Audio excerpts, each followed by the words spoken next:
Hello pong muli mga kababayan, nagbabalik pong muli ang inyong katambay, si Katambay Manong po, dito po sa Tambayang Makabayan. Magandang araw po muna, tanghali, hapon, gabi, madaling araw po sa atin mga kababayan. Kahit saan pong bansa, mundo tayo naroon, naway maingatan po tayo. Ito po, samahan niyo po ako komentuhan itong isang napakagaling na vlogger mga katambay. Dahil po, nung nakaraang araw lang po, o ilang oras lang po mga nakakaraan nagpahayag po ang grupo o relihiyong INC sa pamagitan po ng kanilang station, dahil alam naman po natin may sariling station po ang INC at doon po pinahayag ang kanila pong malawakang gagawing rally o pagtugon doon sa sinasabing impeachment na hindi po nila sinasang-ayunan. Pero ito pong vlogger, talagang meron pa rin po siyang konklusyon o talagang sariling pag-iisip o sinasabing sarili yata kumpas o may kumpas na sinusunod. Kasi ang sabi dito, kung pag-aaralan po natin, ang sinasabi po nitong vlogger, talagang dinamay pa raw o ginamit pa ang Iglesia ni Cristo para po dito sa sinasabi po na para maisalba yung pagiging Vice President ng isang VP Sara Duterte. Ibang klase itong vlogger na ito. Pakinggan po natin ang kanyang pahayag. Ito po ay dating naging vlogger po ito na sumusuporta po kay Vice President Sara Duterte. Pero ngayon, numero 1 pong kritiko, mga kababayan, itong vlogger na ito. Pakinggan po natin.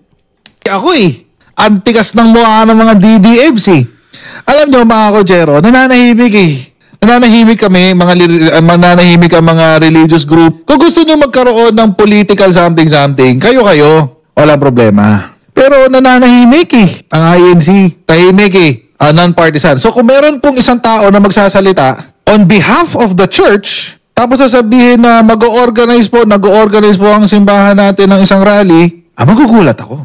Ang akin lang mga kojero, kasi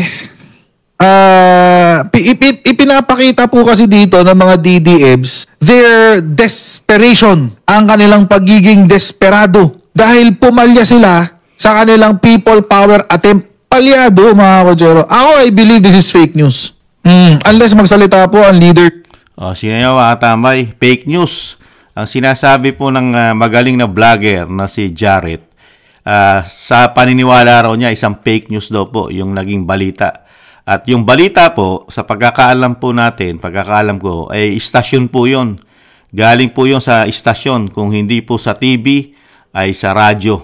Dahil may mga station po sa radyo at telebisyon. Meron po silang mainstream media at radyo, ang INC. At mga broadcaster po yun ng INC. At yun po ay mga miyembro.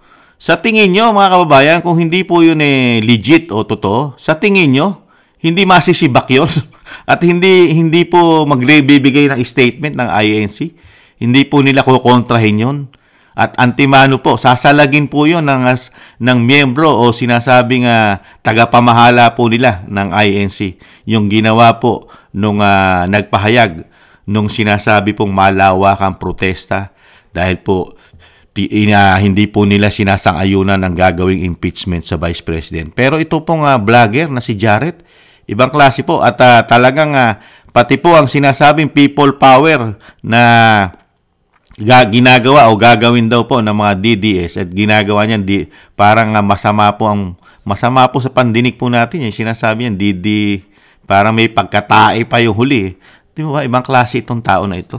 At sa totoo lang po, yung sinasabi niyang People Power 3, kung talagang gugustuhin lang po ni VP Sara at ni dating Pangulong Duterte na talagang magkaroon ng people power, talagang napakadali po para sa kanila. At talagang maglalabasan po ang talagang taong bayan at pati po mga militar na taga-suporta po. Kaya lang, ayaw din po, nag-iisip po ang mga Duterte dahil ang ating bansa ay lalong malulugmok. Lalong babalik po tayo sa umpisa. Dahil halos lahat siguro sa isip nila mawawala sa atin. Pati po ang mga natitirang namumuhunan baka magsilayas pa lalo. Di po ba? Wala na nga pumapasok, tapos yung natitira malalayas pa. Pero kung magagawan pa naman ng paraan lalo nga naman sa malinis na halalan o sa sinasabi sa halalan ma-abolish sila. Di po ba? Mas magandang pamamaraan din siguro yon. Di po ba? Pero hindi po tapos pa lahat. Hindi pa tapos ang lahat. Di po ba? Hindi pa natin hawak ang bukas, Jared.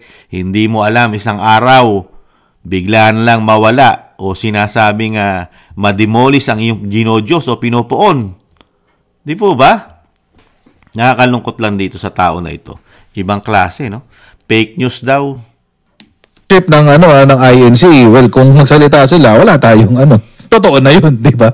Pero as of now, parang hindi ako makapaniwala kahit na in-announce pa yan sa isang radio show. Para po for context, no, puntahan natin yung kwento. Ibig sabihin, ang gusto niya mangyari, kailangan pala magsalita yung mismong puno, yung pinaka-leader. Hindi ba pwedeng gumamit ito ng mga parang spokesperson na katulad ng media nila o radio announcer nila o radio program nila, ang leader nila? Di po ba? Ibang klase itong si Jared, ibang klase. Dahil napahiya siya. Kasi hindi rin niya matanggap sa sarili niya na merong isang religious leader na tatayo sa katotohanan. Kasi sa tingin ng INC, talagang si BP Sara ay matinong politiko sa politiko. Napakatinong politiko nito. O kumpara mo doon sa mga umuusig. Doon kasi sa umuusig, sa tingin siguro ng INC ay hindi matitino. Yun ang maraming problema. Dahil alam ng INC na napakaraming pinasabog ng Vice President na meron siyang mga hawak na ebidensya pero never itong pinag-uusapan sa Kongreso. Hindi siya pinatatawag para buksan at mag-hearing at mag-imbestiga sa lalaki ng korupsyon na kanyang pinasabog, lalong-lalo na doon sa 2 tao sa Kongreso. Walang pinatatawag, walang ginagawang committee, lalo ang Senado. Dahil hindi naman bubuo ng committee ang Kongreso. Dahil speaker doon ang madadamay, saka yung isang saldiko. At isa pa, yung mismong First Lady, meron ding korupsyon ayon sa Vice President. At yung issue sa droga ng First Family, nanahan dyan si Cathy Binag. Malakas na malakas at handang-handang magpatotoo dahil marami siyang hawak na ebidensya. Alam din ng leader ng INC yan ang nangyayari sa ating bansa. Alam din nila ang malawakang korupsyon, droga, krimen. Hindi naman po mga tangat bobo ang mga INC hindi nakikita nangyayari sa ating bansa. Laganap na kahirapan, napakatataas na bayarin, napakatataas na bilihin. Di po ba? Nananamantala ang mga smuggler, mga negosyante, mga oligarko, nagahari ngayon. Lalo pagdating sa pagdating sa mga sinasabing dinidiktahan yata nila ang presyo sa ating bansa, ang mga oligarko, dahil sila ang may hawak na malalaking negosyo sa ating sa ating bansa, lalo ang bigas, ang kabigasan, ang presyo ng bilihin. Di po ba? Kaya itong si Jared, ibang klase, no, mga kababayan? Ito ho kasi, kumakalat ho ito, nagpa-viral ho ito ngayon sa social media at marami pong nag-send sa akin. Actually, marami ho nag-send sa akin. Concerned din po sila, mga INC po na concerned. Coach, totoo ho ba ito? Hindi naman ho ako makasagot kasi hindi po ako INC. Okay, so puntahan natin to. Ito kasi yung announcement na kumakalat sa social media. Breaking news! Wednesday, December 4, 2024. Iglesia ni Cristo magsasagawa ng rally para kontrahin ang impeachment laban kay Sara Duterte. Yan. Tingnan natin, number 1, kung kay Sara Duterte nga ba. Oo, kasi may nag-send sa akin din ng video. Mukhang fake news. Ito kasi sinabi, ang INC na may mahabang tradisyon ng pagkakaisa at organisadong pagkilos, well, alam ko kasi yung pagkilos ng INC hindi sa political eh. More on di ba, mga evangelistic activities, di ba, mga outreach, yun ang alam ko eh. Please correct me if I'm wrong, Please correct me if I'm... Iko-correct lang din natin. Ang sinabi ng INC dun sa kanilang announcement, sumusuporta sila dun sa sinabi ni Pangulong Marcos Jr. Hindi kaya alam nito? Mukhang ito ang gumagawa rin ng fake news eh. Dahil meron siya kinuhang isang note at doon niya lang ibabase. Dapat ang kinuha mong note, ang kinuhanan mo ng proof, yung mismong announcement. Kasi nag-announcement ang INC at ang kanilang ang kanilang gagawing malawakang rally ay yung pagsuporta roon sa sinasabi ni Pangulong Marcos Jr. na hindi sumasang-ayon ang Pangulo at sinusuportahan nila ito doon sa para hindi ma-impeach o wag i-impeach ang isang Vice President. Yun ang kanilang purpose ng kanilang malawakang protesta. Pinoprotesta nila lalo sa Kamara at talagang kinukundina nila yung mga nagsampa ng impeachment. Jared, yun ang real talk, yun ang totoo. Hindi yung binabasa mo. Pinakinggan mo sana yung announcement nung INC. May balita yon. Mamaya paikinggan natin para masabi natin na gumagawa ito na ikasisira po ng Vice President Sara Duterte. Talagang pati doon sa reliyon na yun naman ay hindi matanga. Desisyon nila yon. Wala pong pwedeng dumikta ron. Hindi kayang diktahan ng isang Sara Duterte yon. Yung leader ng INC. Para sabihin mo, Jared, na parang may something pa na mali. Ibang klase ka. Napakalaki. At sinasabi mo rin na nagsasabi mga followers mo na miyembro. Pambihira. Ibang klase ka. Pati yung mga miyembro, dinadamay mo pa. Wrong. Hindi ko kasi alam ko, pag organize ng pagkilos, parang mga ganun eh. Hindi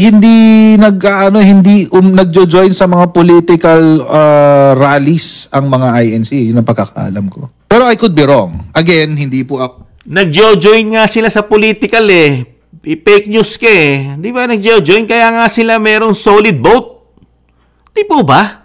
Ang INC, meron silang tinatawag na solid vote. Pag sinabi ng leader nila nang iboboto si ganito, si ganon, lalo sa panguluan. Di po ba? Talagang bumoboto sila kung sino ang pipiliin at napipisil ng kanilang liderato. Di ba? Kaya nga nilalapitan niya ng mga politiko, malalaking politiko, maliliit na politiko ang INC. Dahil nga kasama sila, parte sila sa politika. Kaya nga nakapagpapanalo pa sila. Di ba, Jared? At yung sinasabi mo na hindi sila organisado at sinasabi mo wala silang history o parang gano'n, walang history na sila katulad niya nagpo-protesta, gagawa ng malakihang rally. Napuno na eh. O at least nakita mo ngayon, nag-react sila dahil sa sama ng gobyerno ngayon. Di ba? Hindi ka ba nagtataka? Dahil hindi nila ginagawa kamo yan ayon sa'yo, pero ngayon ginawa nila. Ano ibig sabihin nun? Nung mga nakaraang mga panguluan, hindi sila nakakita ng ganyang kasama na paglilingkod sa ating bayan. Ikaw lang ang hindi nakakita ng kapalpakan at kasamaan nangyayari sa ating bansa. Dahil nga, according kay Banat Bay, baka kasama ka ron sa nababayaran ng kalahating milyon every month. Kaya bulag ka na at pipit bingi. Pati ang INC, dadamay mo pa. At parang sinasabi mo na, sana ang ginawa mo para masabi mo fake news at hindi ka naniniwala doon sa sinasabi mo na yung kumakalat na pag-aaklas o malawakang rally ang gagawin ng INC. Sana inintay mo muna. Di mo ba? Inintay mo muna kung totoo o hindi na sila'y magrarally. Saka mo banatan ng banatan yung nagpalabas. Di po ba? Yun ang totoo eh. Mag-intay ka muna, matuto ka muna mag-intay bago mo banatan yung INC. Sinasabihan mo pa na pati yung radio announcer fake news. Ibang klase ka. Hindi po ako INC, so I could be wrong. Nakadepende po ako sa mga INC na nagko-comment po ngayon dito. Nakikita naman yung chatbox sa ilalim. So, ipinanawagan ng pamamahala ng INC sa mga kasapi nito ang hindi pagsang-ayon sa mga isinasagawang impeachment sa Vice Presidente. Ipinunto na Iglesia ni Cristo na dapat unahin ng gobyerno at ng mga taong nasa likod nito ang mga kaguluhan at mga problema ang kinakaharap ng bansa ngayon. Ito nga po ang problema dito mga kakutsero. Meron pong isang key component ng messaging na ito ang kulang. Kasi may nag-send din po sa akin ng video. Ito ho yung video nung announcement kanina. Nagulat nga din ho ako, hindi ko in-expect. Sabi ko, talaga? Ito yung sinabi. Ito na po. Kami po ni Nelson tumanggap po ng bilin bilang mga kaanib po sa Iglesia ni Cristo at sa atin hong mga kababayan. Dahil po dyan, mga kababayan at mga kapatid sa Iglesia, ang mga kapatid po sa Iglesia ay naghahanda, Nelson. Ulitin ko po ang mga kapatid po sa Iglesia ay naghahanda na magsagawa po ng rally. Yun. Magsagawa po ng rally upang ipahayag sa lahat ng mga kinauukulan na ang Iglesia ni Cristo ay pabor po sa opinyon ng Pangulong Bongbong Marcos na hindi sumang-ayon sa isinusulong ng ilang sektor na impeachment dahil maraming problema ang ating bansa na dapat pong unahin ng ating pamahalaan. Ang Iglesia ni Cristo po ay para sa kapayapaan. Ayaw namin, ayaw po natin sa anumang uri ng kaguluhan na manggagaling sa kanino mang panig. Ngayon pa lamang po, mga kababayan, ay nag-uorganisa na po ang mga lokal sa buong iglesia para magkaroon ng mga malalaking pagtitipon. Para ipakita po at ipahayag, ito pong binabanggit namin, na pabor kami sa opinyon ng Pangulong Bongbong Marcos na no to impeachment. Dahil ang dami ng problema ng bansa, hindi ba? Ang dapat po nating unahin, ang problema ng bansa na mas malaki. Yes. Hindi po ang impeachment. At dapat maintindihan nyo rin na ito ay para sa kapayapaan. At hindi para sa anumang kaguluhan na posibleng manggaling kahit sa anumang panig. Tama. Dapat yun ang maintindihan natin. Wala tayong pinapanigan, kundi yung pagkakaisa at kapayapaan ng bansa. Well, opo. Yun. Yan ho yung nagwa-viral actually. Ngayon, again, dahil nga po hindi ako kapatiran, so hindi po ako in the know sa mga nagaganap. Although may mga tinanong po ako ng mga INC na kaibigan ko, tanong ko, totoo ba yan? Totoo ba yan? Sabi na wala naman daw binababa sa kanila right now. Pero Miyerkules ngayon, may samba sila, di ba? May samba kayo ngayon, di ba, Miyerkules? May ibinababa sa mga ano nyo? Sa mga simbahan nyo sa samba? Di ba Wednesday, if I'm not tama, di ba? Tama ba? Mayroong Wednesday, Thursday, Friday, Wednesday to Sunday, di ba, ang samba? If I'm not mistaken. I could be wrong. Again, I'm not INC, but... Tinan niyo po, Antimano, nagkukonklusyon na siya. Una-una, Webis po yata ang pagsamba nila, Webis at Linggo. Kung hindi po nagkakamalian yung lingkod.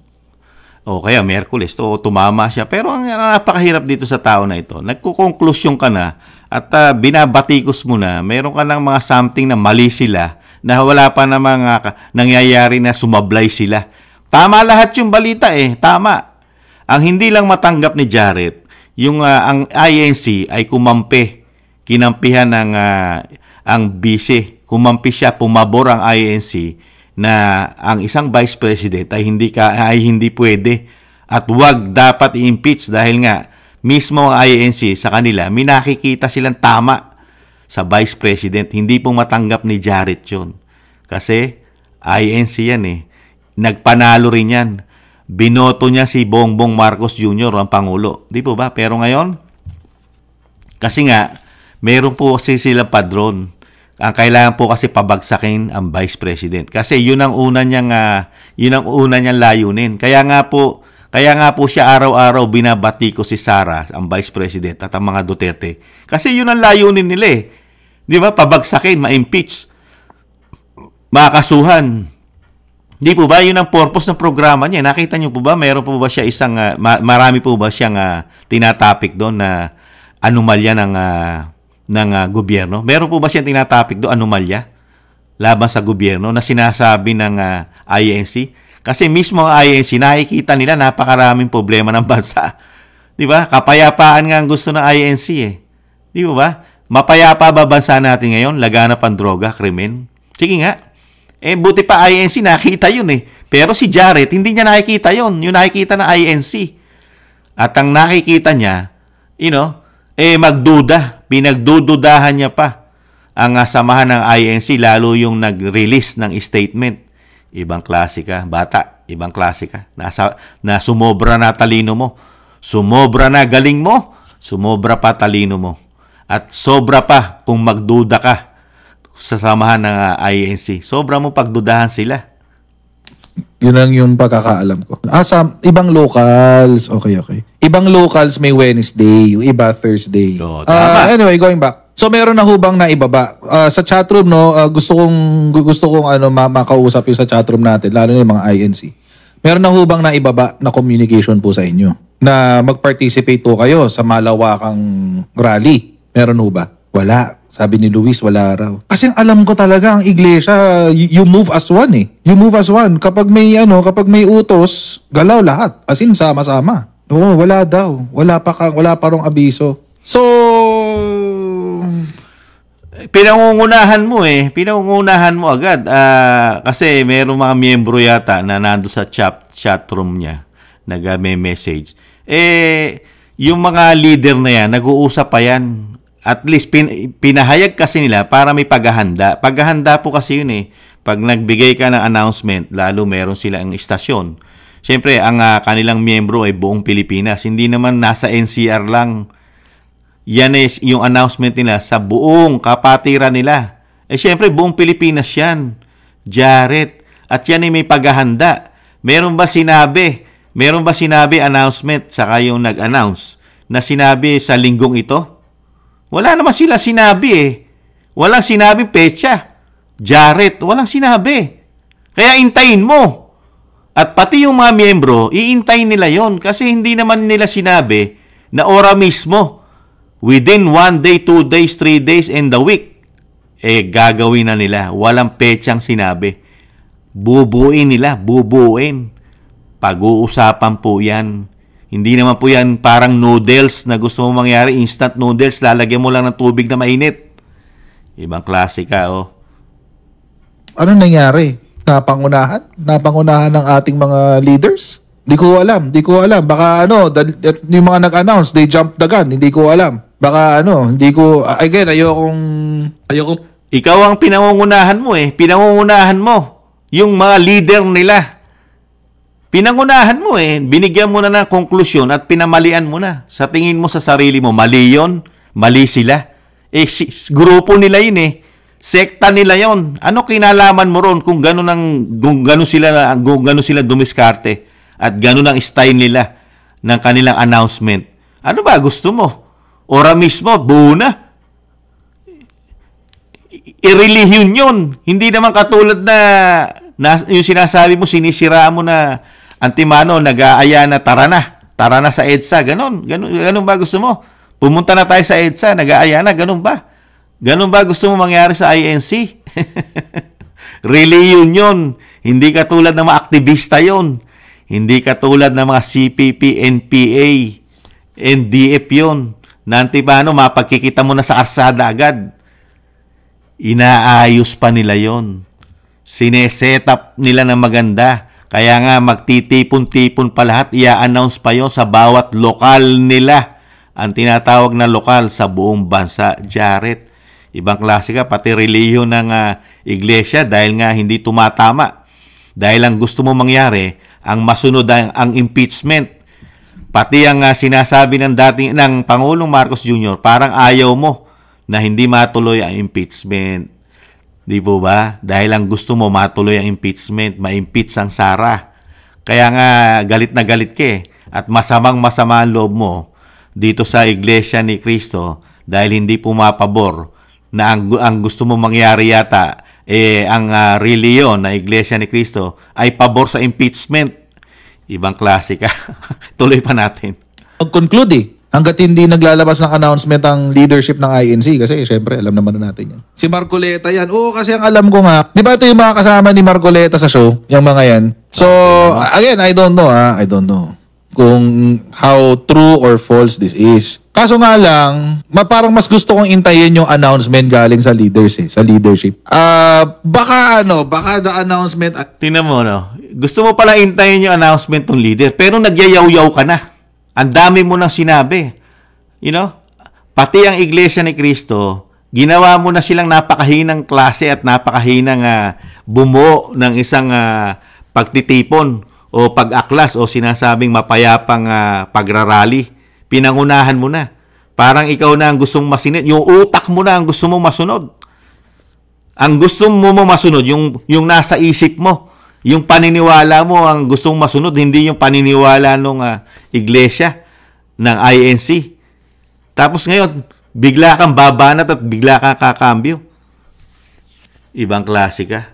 Siniraan mo muna na siniraan, nag-conclusion ka muna, nagkaroon ka ng sarili mong pananaw para batikusin at sinasabi mo hindi mo pinaniniwalaan yung announcement dahil iintayin mo pa yung leader. Pero meron ka na mga boljak, binanatan mo na ng binanatan, saka sabay kambyo ka. Ibang klase ka, oh. Giving the benefit of the doubt, baka they just jumped the gun. Hindi ko alam kung... I wish I knew. I wish I could give you more information. Si Tunying din, kasama siya dito, si Tunying. Alam na. Hintayin natin sa leadership. Oh yeah, alam ko naman sa Net25, INC yan, alam ko yan. Alam ko naman na INC yan, Net25. Mas gusto ko lang marinig sa leadership. Ayokong pangunahan yung leadership eh. So, ang ito kasi nakakabwisit sa mga DDEBs. Kasi sinabi naman dito, napakalinaw, na ano ang sinuportahan ng INC. Kung totoo, let's say this is true. Let's say this is true. Sabihin na, huwag na natin, dahil galit na galit siya sa DDS, mga katamay. Doon siya galing eh. Galing siya ron at doon siya nakilala.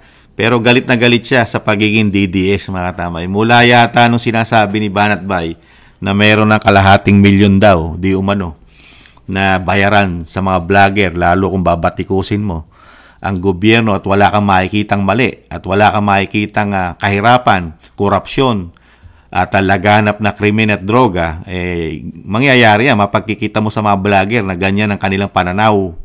Ganyan ang magiging pananaw nila, magiging silang bulag, pipi, bingi sa katotohanan sa bansa, mga tambay. Ang nakikita lang nila, yata, yung monthly na dumarating sa kanila.